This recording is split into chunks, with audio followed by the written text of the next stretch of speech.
Selamat siang, terima kasih atas kesempatan yang diberikan kepada kelompok kami. Kami akan mempresentasikan hasil diskusi kami dengan topik The Global Context of Business Management, Organizing for Business, Organizing for Business. Struktur organisasi.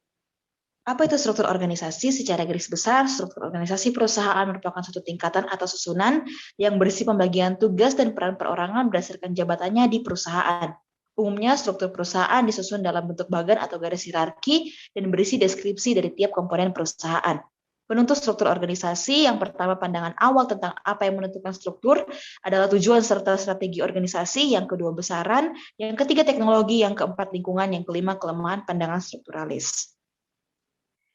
Selanjutnya, the building blocks of organizational structure. Struktur organisasi mendefinisikan ruang lingkup perilaku yang dapat diterima dalam suatu organisasi, garis wewenang dan akuntabilitasnya, dan sampai batas tertentu hubungan organisasi dengan lingkungan eksternalnya. Lebih khusus lagi, ini menunjukkan pola atau pengaturan pekerjaan dan kelompok pekerjaan dalam suatu organisasi, namun lebih dari sekedar bagian organisasi. Struktur organisasi berkaitan dengan pelaporan dan hubungan operasional, asalkan mereka memiliki tingkat keabadian tertentu. Planning departments. Departemen perencanaan bekerja untuk membangun sebuah bisnis, bagaimana bisnis harus tumbuh dan berkembang, baik dalam jangka pendek maupun jangka panjang. Menetapkan hierarki pengambilan keputusan. Secara klasik, hierarki terdapat 3 tingkatan, yaitu yang pertama, manajemen puncak yang berkaitan dengan masalah perencanaan yang bersifat strategis atau strategi planning. Pada manajemen puncak, keputusan yang diambil adalah keputusan strategis. Kedua, manajemen menengah, yaitu menangani permasalahan kontrol atau pengawasan yang sifat pekerjaannya lebih banyak pada masalah administrasi. Pada manajemen menengah ini, keputusan yang diambil adalah keputusan administrasi atau taktis. Keputusan ini adalah keputusan yang berkaitan dengan pengelolaan sumber daya. Yang ketiga, manajemen operasional, yaitu berkaitan dengan kegiatan operasional atau kegiatan operasi harian. Keputusan yang diambil pada manajemen operasional adalah keputusan operasional.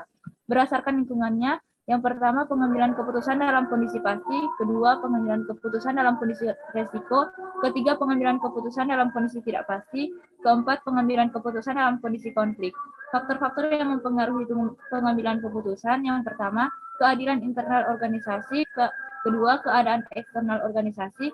Ketiga, tersedianya informasi yang diperlukan. Keempat, kepribadian dan kecakapan pengambilan keputusan meliputi penilaiannya, kebutuhannya, inteligensinya, keterampilannya, kapasitasnya, dan sebagainya.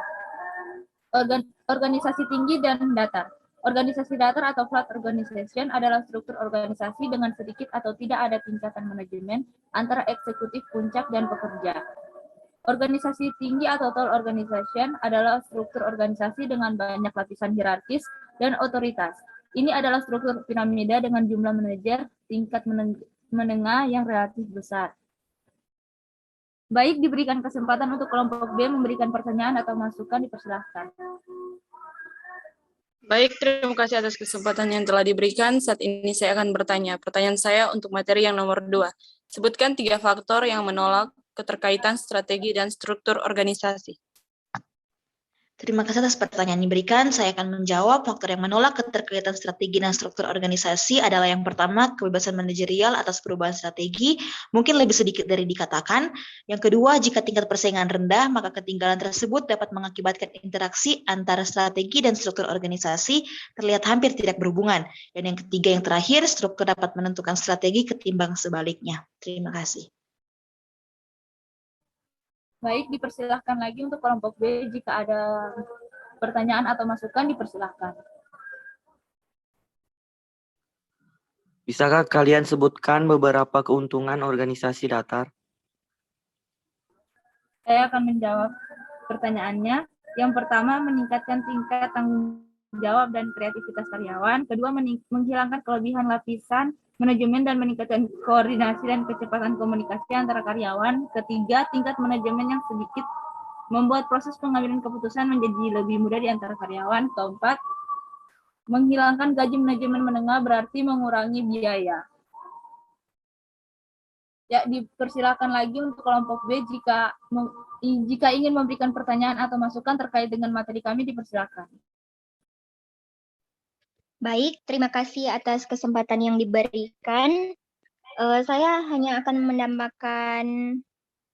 memberi masukan atau tambahan untuk materi nomor 5. sebaiknya mencantumkan atau menyebutkan jenis-jenis pengambilan keputusan berdasarkan program dan regularitas. Yang pertama yaitu pengambilan keputusan terprogram atau terstruktur. Yang kedua, pengambilan keputusan tidak terprogram atau tidak terstruktur. Terima kasih. Baik, terima kasih atas masukannya dari kelompok B. Kami terima masukannya. Sekian presentasi dari Astaga, salah. Baik, kelompok B, terima kasih atas pertanyaan dan masukannya. Sekian presentasi dari kami, terima kasih.